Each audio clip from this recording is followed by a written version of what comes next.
So today I'm going to start not by drawing this gorgeous pig, but by drawing its pattern. I'm going to cover my page with this wonderful spotty pattern, and then I'm going to turn it over and I'm going to draw the pig on the back. So he keeps moving around, so we'll see how we get on. So I'm just looking at these fantastic spots. I've got some oil pastels here, which I don't know if you can find. They're very nice because you can mix different colours. So there are big spots. That's a bit of a grey I've got at the moment. I might make it black, and then there are little spots. So I'm just not worrying about the actual shape of the pig, because that's going to be on the other side. So I want some small spots. I like the little spots. And I've got some white. And I'm doing it in a way that I'm trying to make some of the, you can't see either what I'm doing or the pig. I'm trying to do some of the texture of the pig's hair, or its hog hair probably, like artists use for their brushes.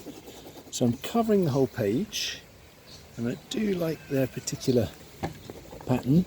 I want there to be big spots and long spots, and then quite small ones, so I can enjoy just covering the page like that. Some of them are a little bit blacker, and that's some black in the middle.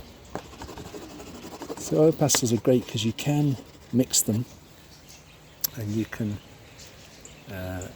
put one on top of the other. Try out some different colours. My pig is grey and white and black. You could try this with a different animal. You could do a tiger, or an animal that's got lots of different colours if you like the look of them. So that's what I do first, and then I'll pause a minute while I turn my bit of paper over and I draw the pig. So these pigs are very busy feeding, and that means they keep moving off the screen, so you can't see them. Let's get it where you can see my drawing. So I'm doing an outline for the pig. I've taken some photographs, and there'll be at least a photograph on the email. So if you are watching the video, you can also look at the photograph on the handout. And I took a picture of the pig from the side, so that's what I'm drawing. So that's my very rough outline, and then I'm going to cut this out. I'll take it off of there. Don't need to look at the pig anymore. I'll start cutting this out.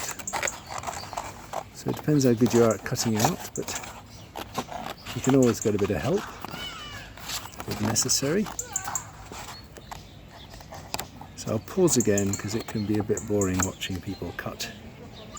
So I did a bit more cutting, and this is the end of the cutting.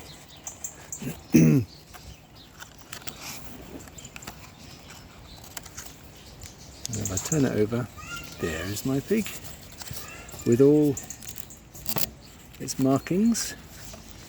I've only got my board here, but I'll put it onto some paper. And one more thing you could do, these pigs have got fantastic pointy ears. Whoop, that's the wind. They've got fantastic pointy ears, so you could try cutting out a few more bits from your paper. I could put another ear on there. Like that. Well, let's stick. Yes, there we go. I need a bit of glue. And of course the other thing is, once you've cut it out, you've also got another pig. the reverse of your pig there, except I cut a bit of ear out there.